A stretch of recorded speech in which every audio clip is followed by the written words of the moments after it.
El mensaje del día de hoy tiene por título la institución del matrimonio, parte 3. Vamos a leer de nuevo Efesios 5, 18 al 33. La palabra de Dios dice así: No os embriaguéis con vino, en lo cual hay disolución, antes bien sed llenos del Espíritu, hablando entre vosotros con salmos, con himnos y cánticos espirituales, cantando y alabando al Señor en vuestros corazones, dando siempre gracias a Dios, al Dios y Padre, en el nombre de nuestro Señor Jesucristo. Someteos unos a otros en el temor de Dios. Las casadas estén sujetas a sus propios maridos como al Señor, porque el marido es cabeza de la mujer, así como Cristo es cabeza de la iglesia, la cual es su cuerpo y Él es su Salvador. Así que, como la iglesia está sujeta a Cristo, así también las casadas lo estén a sus maridos en todo. Maridos, amad a vuestras mujeres, así como Cristo amó a la iglesia y se entregó a sí mismo con ella, para santificarla, habiéndola purificado en el lavamiento del agua por la palabra, a fin de presentársela a sí mismo, una iglesia gloriosa, que no tuviese mancha ni arruga, ni cosa semejante, sino que fuese santa y sin mancha. Así también los maridos deben amar a sus mujeres como a sus mismos cuerpos. El que ama a su mujer, a sí mismo se ama, porque nadie aborreció jamás a su propia carne, sino que la sustenta y la cuida, como también Cristo a la iglesia. Porque somos miembros de su cuerpo, de su carne y de sus huesos. Por esto dejará el hombre a su padre y a su madre, y se unirá a su mujer, y los dos serán una sola carne. Grande es este misterio, mas yo digo esto respecto de Cristo y de la iglesia. Por lo demás, cada uno de vosotros ame también a su mujer como a sí mismo, y la mujer respete a su marido. Bien, hermanos, continuamos con esta serie de temas acerca del matrimonio, inspirados en el libro de Efesios, en Génesis 2, y así como también, por supuesto, en las palabras del pastor Timothy Keller, que hay que estar orando por él, hay que añadirlo al bloque de oración, porque él está padeciendo una lucha contra el cáncer, basado en su libro acerca del matrimonio. El día de hoy vamos a tocar dos temas más de este libro, que son el secreto del matrimonio y la fuerza del matrimonio. Les invito a que oremos al Señor para que Él sea quien nos guíe a través del mensaje de su palabra.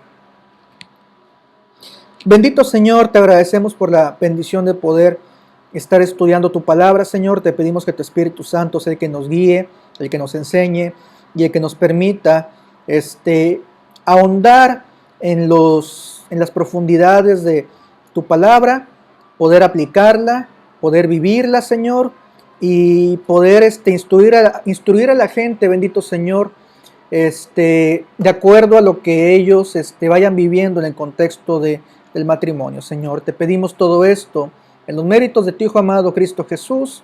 Amén. Hola, hija. Bien. El primer punto que vamos a ver el día de hoy es el gran secreto del matrimonio. Porque sí, hay un secreto para poder tener un matrimonio feliz, un matrimonio estable, que no depende de estar con la persona más romántica del mundo, de estar con la persona perfecta para nuestro juicio, porque como hemos empezado a ver a través de estos temas, esa perfección, esa idoneidad, no sé cómo se diga, pero esos aspectos pues acaban caducando, ¿sí? Podemos enamorarnos de una persona que cuando la conocimos compartíamos ciertos gustos, pero el detalle es que tanto la persona como nosotros vamos cambiando. Entonces, esas cosas que en un principio nos llenaron de felicidad y de gozo, pues sencillamente van caducando. Y el mismo romanticismo se va perdiendo cuando menos como combustible para una relación. El romanticismo tiene un lugar en el matrimonio, pero de ninguna manera puede ser el combustible de ella, porque sencillamente se acaba. Bueno, vamos a continuar. La palabra de Dios dice: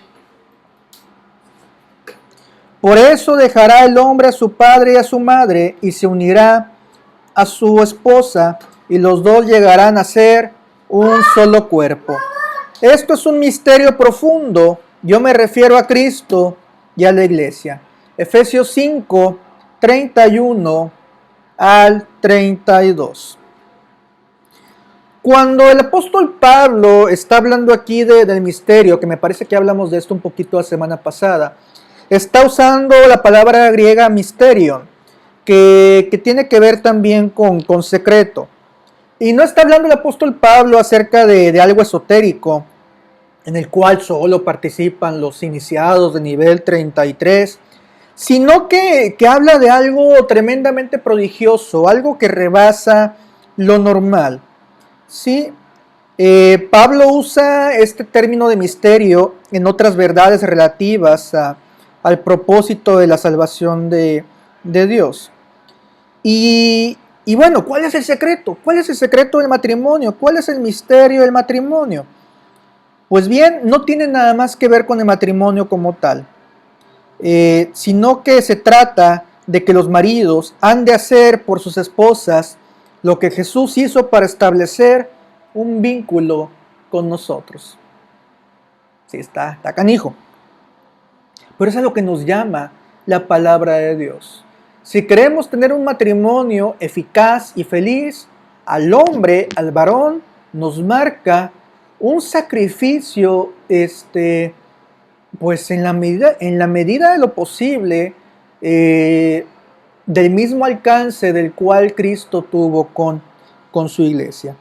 Recordemos que Cristo renunció temporalmente a su gloria y poder, haciéndose siervo, todo por amor a nosotros, para que pudiésemos tener la unión que tenemos ahora con Él y que será consumada cuando Él regrese por su iglesia. Desde que Dios instituyó el matrimonio en el jardín del Edén, cuando dijo, por tanto, dejará el hombre a su padre y a su madre y se unirá a su mujer, desde ahí el Señor ya tenía en mente el concepto del matrimonio entre Cristo y la iglesia. Pablo nos dice, empiecen por lo básico, por lo fundamental. Amen a su esposa tal cual Cristo ama a su iglesia. Y todo lo demás va a venir por añadidura. Este es el secreto del matrimonio, que el evangelio de Jesús y el matrimonio van íntimamente relacionados. Y aquí hay que aclarar algo. El cristianismo, a diferencia de lo que el mundo puede pensar, no nos pone a elegir entre la realización personal y el sacrificio de todo posible interés. ¿Sí? No nos está mandando a que los esposos seamos unos esclavos como la gente de color, la gente negra, hay a quien le gusta que les digan de una manera o de otra, pero bueno, a la gente afroamericana para ser más exactos. No nos manda que seamos como lo fueron ellos hace unos cientos de años. Lo que nos manda es a que, como con el Señor, estemos dispuestos a sacrificarnos nosotros mismos por el bien de la otra persona, para ahora sí encontrar a través de ese servicio y de ese amor nuestra realización. Nos manda una subordinación por parte nuestra que está libre de todo riesgo, por cuanto Jesús mismo, recordemos, estuvo dispuesto a ir al infierno, pero sabemos que Él no se iba a quedar ahí. Y asimismo, en un matrimonio sano, en un matrimonio como Dios lo establece, nos manda a un sacrificio por nuestra esposa, pero de ninguna manera nos va a dejar ahí tumbados. De ninguna manera es para que nos quedemos en sufrimiento. Es para que en esta manera descubramos la bendición que hay, la felicidad que hay en servir a la otra persona. Y bueno, aquí hay que aclarar algo. El matrimonio es a la vez doloroso y maravilloso por ser el reflejo del Evangelio. ¿Sí? El matrimonio incluye dicha, incluye felicidad, pero también incluye dolor de todos los tipos.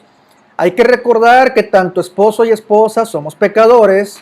Hay que recordar que tanto esposo y esposa vivimos momentos difíciles, vivimos pleitos, vivimos discusiones, vivimos enfermedad. Pero todo esto, pues, es algo hermoso en sí mismo, en lo agridulce que puede ser esta relación. Que aunque lo veamos con sus pros y sus contras, por así decirlo, es algo que definitivamente podemos resumir como algo hermoso. Si entendemos que Cristo nos llama a amar al Señor, a sujetarnos al Señor, a amar a nuestra esposa como Cristo amó a su iglesia, y que la esposa pues debe de sujetarse a su marido, si entendemos estas dos cosas, esto nos puede ayudar al poner el énfasis en el Evangelio, a superar la crisis de pareja que constantemente se llegan a vivir. ¿Cuál es la crisis típica? No, es que mi esposa no me ama como debiera, no me respeta, no le gusta lo que hago, no entiende lo que hago, no respeta mis aficiones, mis gustos. Y la esposa puede decir, no, es que no se preocupa por mí, no adivina lo que estoy pensando, no me da los detalles que me daba antes, etcétera, etcétera y etcétera. El problema aquí está en que estamos buscando en la pareja lo que no vamos a encontrar ahí. El mundo eso enseña. El mundo enseña a encontrar la realización por medio de una pareja que egoístamente nos haga felices. Pero esto no es el matrimonio bíblico. El matrimonio bíblico consta de la unión de dos personas pecadoras que ante Dios se comprometen a amarse mutuamente de manera incondicional. Esto dista mucho de esa visión egoísta de matrimonio que el mundo propone. Ahora pues, ¿cuál es la fuerza para el matrimonio? Efesios 5:21. Sométanse unos a otros por reverencia a Cristo.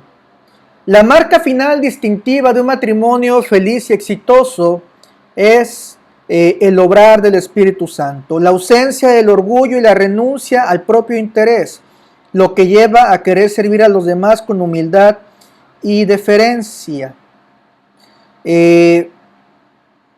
Aquí Pablo, en el versículo 21, habla de los deberes de esposas y maridos, someternos unos a otros. Y por supuesto, en nuestra cultura vamos a brincar, ¿cómo que someternos? Pues bueno, ya hablé de este tema un poquito hace un rato, ¿sí?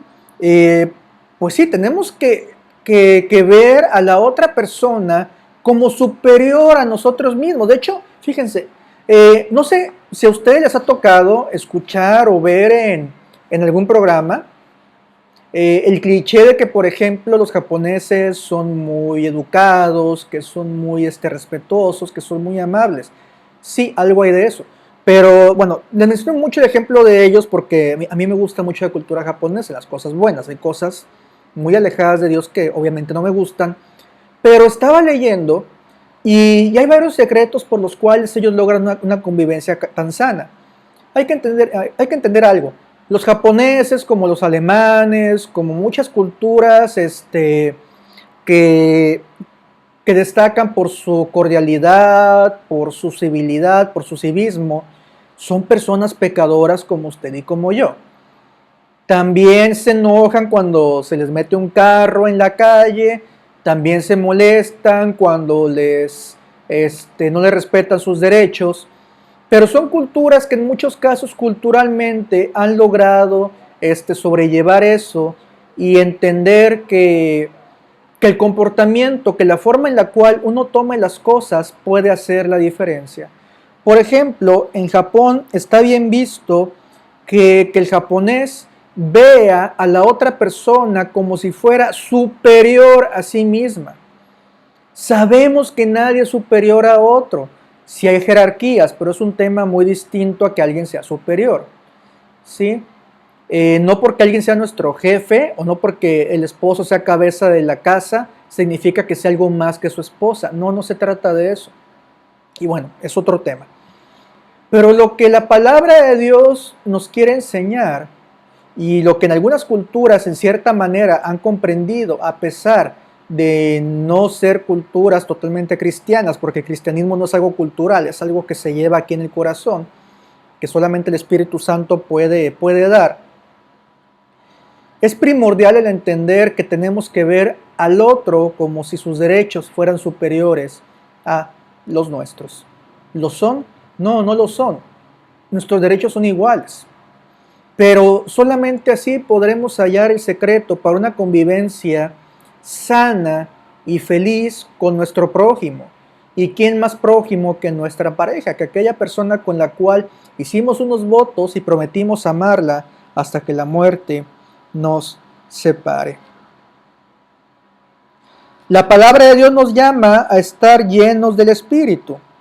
Y al escuchar esa frase podemos pensar en una paz interior y en un poder particular, lo cual por supuesto que es parte de esto.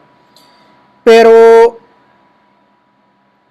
también el estar lleno del Espíritu consiste en recordar todo lo que el Señor nos ha enseñado a través de su palabra. El Espíritu Santo nos recuerda las verdades de Jesús y hace que las entendamos y que las vivamos. Y que sin importar qué circunstancias estemos viviendo en nuestra vida, podamos vivir en paz y en dicha por el obrar del Espíritu Santo. Hay que entender de que entonces el matrimonio no es un marco en el cual dos personas se casan para complementarse y para darse entre ellos la felicidad que necesitan uno del otro. ¿Por qué? Porque nosotros, como seres humanos, no tenemos la capacidad de dar esa felicidad, no tenemos la capacidad de completar al otro, no estamos hechos para eso. Es como si a un vehículo de gasolina le quieres poner agua para que avance. No es lo que necesita ese vehículo. Lo que el vehículo necesita, el vehículo de gasolina, es, obviamente, gasolina. Y lo que un matrimonio y cualquier persona necesita para estar lleno es el único que puede llenarnos. Dios mismo, que ahorita puede estar presente en la persona del Espíritu Santo en nosotros. De este tema ya he hablado en otros contextos. El detalle es que luego, pues queremos avanzar en nuestro plano espiritual, pero tenemos vacío nuestro depósito. Andamos sin gasolina y queremos avanzar. Andamos bien vacíos del espíritu y queremos avanzar. Nos andamos llenando de las cosas del mundo y queremos avanzar. Y le repito, no es que sea malo muchas de las cosas que usted hace, ¿sí? No es que sea malo que vea una serie, que se meta a redes sociales, que se entretenga de alguna manera. Lo que sí es pésimo y que es totalmente condenable es que usted haga cualquier cosa, muestre su afección a cualquier persona sin tener en el centro de su vida a Jesucristo. ¿Y cómo se manifiesta tener en el centro de su vida a Jesucristo?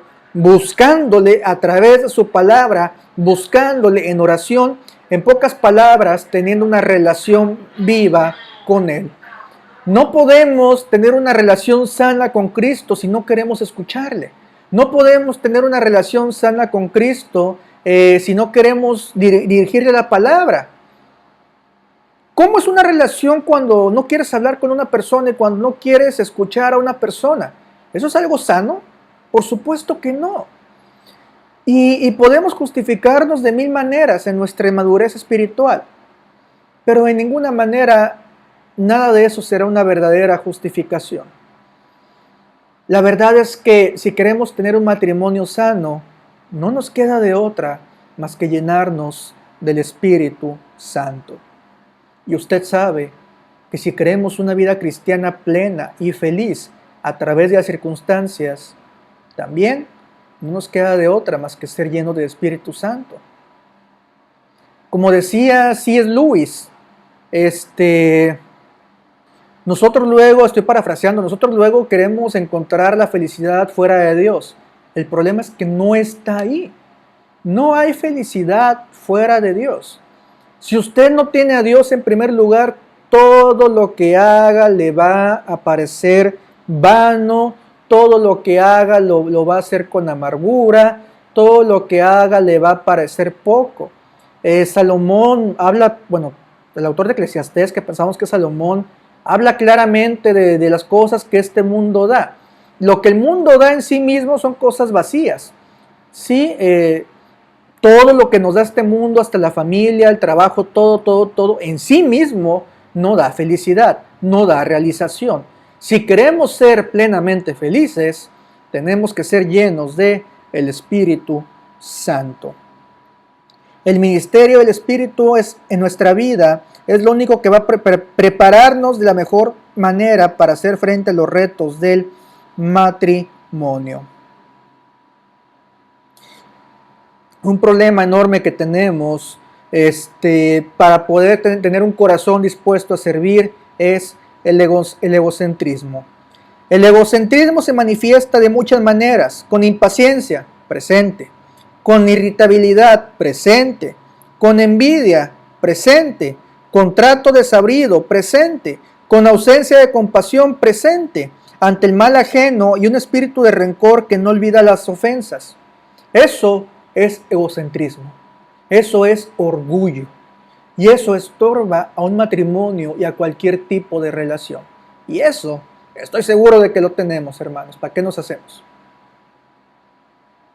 Así que, si el matrimonio que usted tiene no está rindiendo los frutos que usted quisiera, no es por lo que el otro o la otra persona hace, es por lo que usted hace y deja de hacer.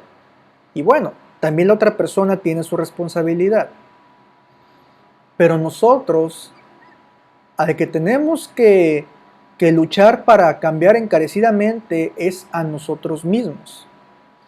Obviamente los esposos, si tenemos la responsabilidad de ser cabeza de la casa y tenemos que buscar el bien espiritual de la esposa.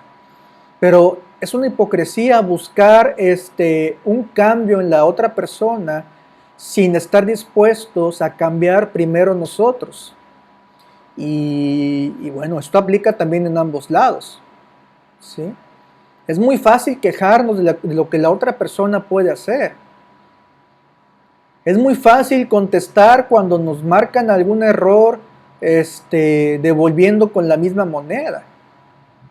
Lo difícil es actuar como el Espíritu nos llama a que actuemos y estar dispuestos a servir al otro, dejando a un lado nuestro ego. Y la verdad, esto se entiende de una manera muy clara. Si no estamos llenos del Espíritu, es imposible vivir un matrimonio exitoso, un matrimonio para la gloria y honra de nuestro Dios. Este tipo de lecciones, si las da un psicólogo aquí en el mundo, pues no va a conseguir gran cosa, porque la persona no va a encontrar la motivación correcta para poder amar a su pareja como es debido. ¿Sí? No se puede. Todo esto es algo sobrenatural que solamente es posible en el poder del Espíritu Santo. Y habrá entonces quien se pregunte: si pongo la felicidad de mi pareja por delante de mis necesidades, ¿qué gano con ello? Y la respuesta es felicidad. Si buscamos servir a los demás por encima de nuestra propia felicidad, descubriremos una nueva manera de ser felices. Al renunciar a un yo impositivo, encontramos el verdadero yo. Al perder la vida personal, la salvamos en forma definitiva. Nada a lo que no hayamos renunciado primeramente llegará a ser verdaderamente nuestro. ¿Sí? No podemos ser dueños de nada de este mundo si no hemos primeramente renunciado a ello. Es por eso que tenemos que entender el señorío de Dios sobre nuestras vidas. No tenemos derecho a una siesta en la tarde, no tenemos derecho a ver la serie, la novela, la película, a que nuestra pareja adivine lo que queremos, a que nuestra pareja adivine lo que necesitamos, a que nuestra pareja adivine a dónde queremos ir. No tenemos ese derecho. Eso debe de quedar muy en claro. Porque si entendemos esto de manera clara, nos vamos a evitar, pues, si no es que todos, la mayoría de los problemas con nuestra relación. En Cristo nos hemos ganado, bueno, nos hemos recibido el derecho de ser llamados hijos de Dios, de ser hijos de Dios. Pero no es por nada que nosotros hayamos hecho. En el matrimonio, toda cosa, toda buena cosa que podamos tener, siempre va a ser debe de ser en mutuo acuerdo, ¿sí? Buscando primeramente complacer a la otra persona. Y claro que puede caber un pasatiempo, que puede caber un gusto, pero nunca podemos reclamarlo como nuestro derecho. ¿Qué hizo Cristo cuando vino a este mundo? Renunció a esa gloria temporalmente que él merecía. Renunció a sus ¿cómo se llama? A sus derechos divinos de manera temporal. Y asimismo, los esposos debemos hacer eso por nuestras esposas. ¿Sí?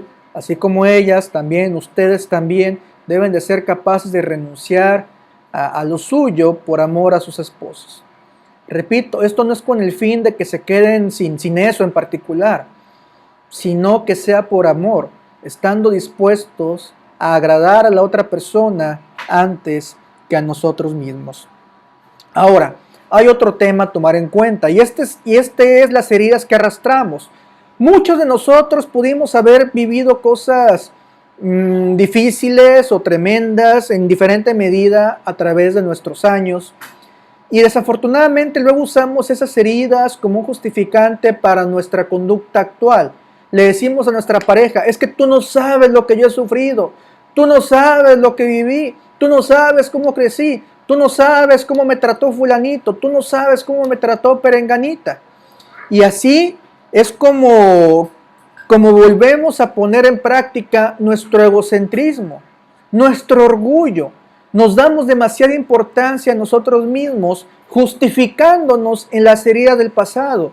Y no es que haya que menospreciar lo que hemos vivido, no es que haya que menospreciar lo que nuestra pareja también haya vivido. Sí hay que tratar de manera especial esos casos, pero en ninguna manera podemos usar eso como una forma de exigir que se nos trate de una manera especial.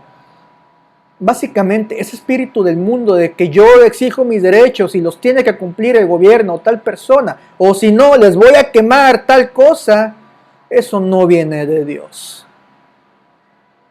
Había hace poco una persona que estaba justificando los hechos violentos en Estados Unidos por causa de los crímenes atroces contra la gente de color, gente negra, gente afroamericana.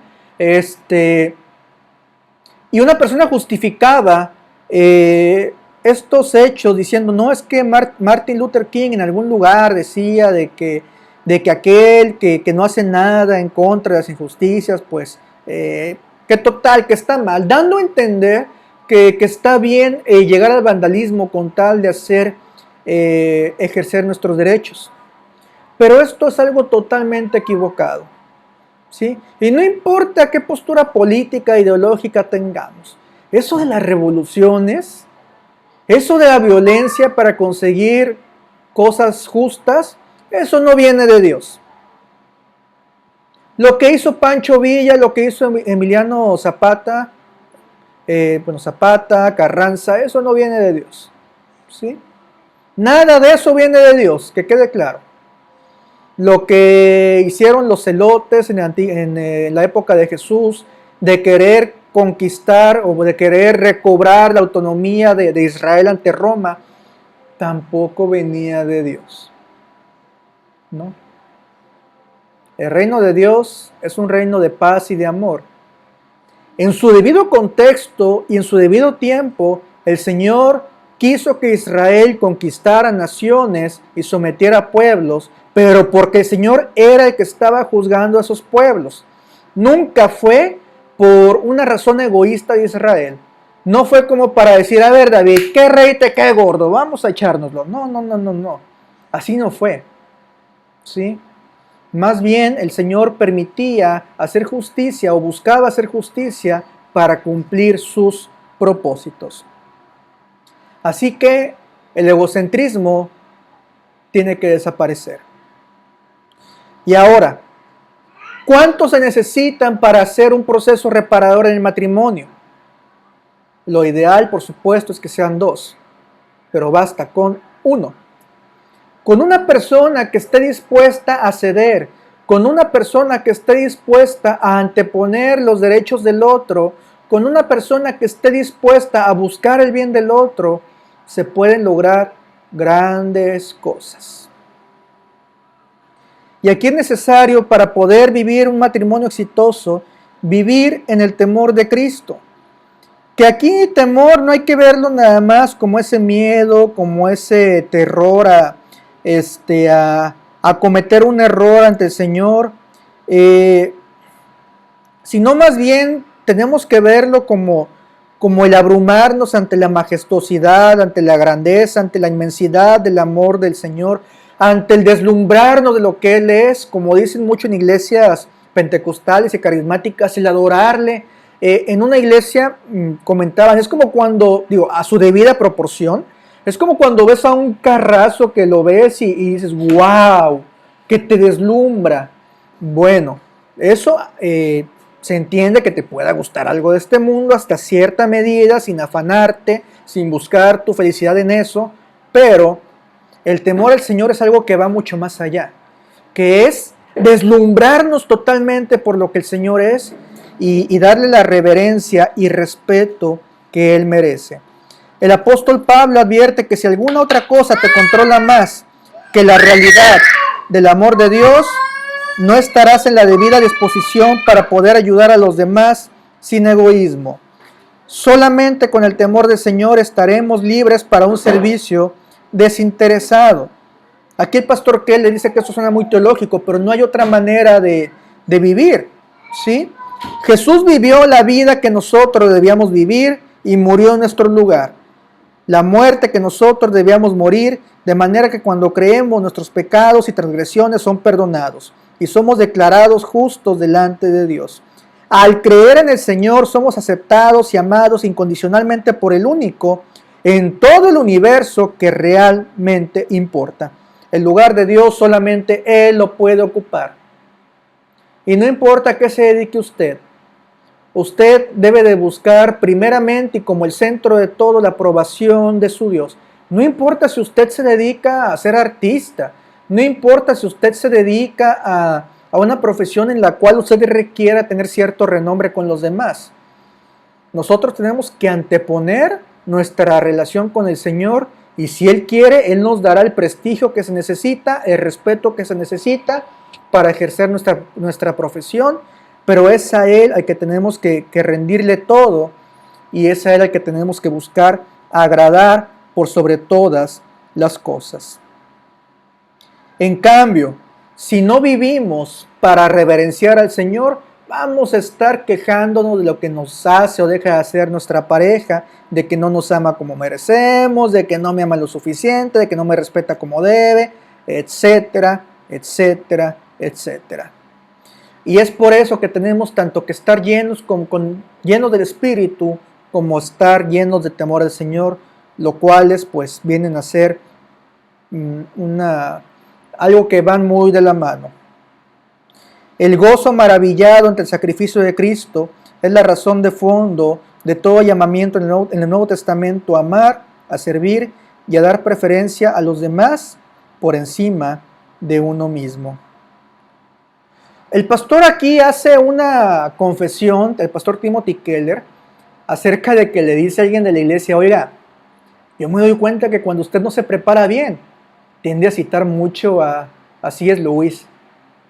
O sea, ya lo cachan cuando no se preparó bien, así como seguramente me han de cachar a mí cuando... Yo lo digo, muchas veces lo digo, ¿eh? ¿Saben qué? Ahorita no alcancé a hacer el tema como quisiera y por eso vamos a llamarle hoy una reflexión. Ya me di cuenta que que no nada más a mí, que soy principiante, me pasa, también a gente tan respetada como el pastor Keller le pasa. Pero bueno, él dice que cuando improvisa tiende mucho a citar a C.S. Lewis, y se hace una pregunta que todos deberíamos de hacernos. Imagínense que conociéramos tanto, él lo cita porque lo conoce mucho, porque lo ha leído mucho, porque ya es parte de su vida. Imagínense que en lugar de qué bueno que lea Lewis, pero que en vez de leer a un autor cristiano, que conociéramos tanto a la persona de Cristo, a sus palabras, a lo que Él quiere, a lo que Él es, de manera que nuestra boca estuviera llena pues de sus palabras, que nuestra vida estuviera llena de su forma de comportarse, de que no solamente cuando tengamos una duda en nuestra vida pensemos qué haría Él, sino que ya supiéramos lo que haría Él por lo llenos de estar de su palabra en nuestras vidas. Imagínense cómo sería eso. Pues bueno, el pastor Keller nos invita a meditar en eso y pues Dios claramente nos llama a que hagamos poco a poco eso, o rápidamente eso, dependiendo de la medida en la que podamos, una realidad. Está bien tener buenas referencias de citas de buenos autores, conocer de filosofía, conocer de autores cristianos, conocer de matemáticas, de música, todo eso está bien, ¿sí? Hay que aclararlo, pero primeramente tenemos que estar llenos del Señor en todos los sentidos.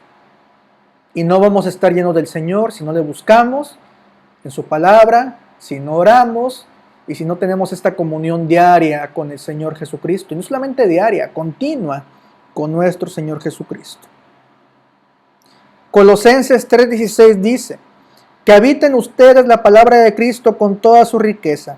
Instrúyanse y aconséjense unos a otros con toda sabiduría. Canten salmos, himnos y canciones espirituales a Dios con gratitud de corazón. Ahora, por la gracia y perdón del sacrificio del Hijo, podemos conocer el cielo del amor del Padre por la acción del Espíritu. Jesús en verdad creó un cielo en medio de la desesperanza del infierno.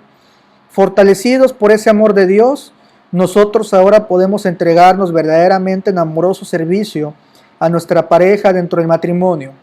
Nosotros amamos a Dios porque Él nos amó primero. Primera de Juan 4:19. Y bueno, hasta aquí este tema. Queremos un matrimonio feliz, queremos un matrimonio estable, queremos un matrimonio para la gloria de Dios. Pues hay que poner bien las bases, que es a Cristo mismo y es siendo llenos de Él, de su palabra. Que seamos cada vez más como Él en nuestras vidas. Que su Espíritu Santo nos llene, para que de esta manera podamos ver a nuestra pareja como superior a nosotros mismos. Y pues lo ideal es que nuestra pareja también nos vea a nosotros como superior a ella misma o a él mismo. Vamos a orar. Bendito Señor, te agradecemos por este mensaje de tu palabra. Te pedimos para que tu Espíritu Santo sea quien nos guíe a través de ella, que nos permitas conocerte y amarte más, que nos permitas tenerte en el centro de todo, bendito Señor, que seas tú nuestro alfa y omega. Que lo eres, Señor, pero que lo seas así en nuestra vida, Señor. Que cada cosa que hagamos que la podamos dedicar, que entendamos la importancia de vivir buscándote día con día, y de que entendamos de que pues desconectados de ti, Señor, separados de ti, pues nada podemos hacer. No podemos vivir una vida espiritual si estamos lejos de aquel que fue lleno del Espíritu Santo y que nos lo envió para recordarnos todas las cosas que había enseñado y para enseñárnoslas en la profundidad en la cual tenemos que conocerlas, Señor. Te pedimos que seas con toda tu iglesia, Manuel, tanto con los casados como con los solteros, y que estas verdades acerca de someterse unos a otros las podemos poner en práctica, no nada más para el matrimonio, porque no se limitan ahí, sino para el servicio a los demás, lo cual es algo que nos puede dar únicamente la verdadera felicidad. Sí, se vale que tengamos tiempo de esparcimiento, tiempo de ocio, por así decirlo, tiempo para relajarnos, todo eso se vale, pero nada de eso nos puede hacer verdaderamente felices si no es dentro del marco de servirte a ti con todo nuestro corazón y de servir a los demás. Te pedimos que nos ayudes a entender esto cada vez más a todos nosotros, que seas con todos aquellos que participaron en este servicio y que nos bendigas abundantemente, así como también por la gente que va a escuchar este tema más tarde. Señor, te pedimos todo esto, te pedimos que nos bendigas en Cristo Jesús. Amén.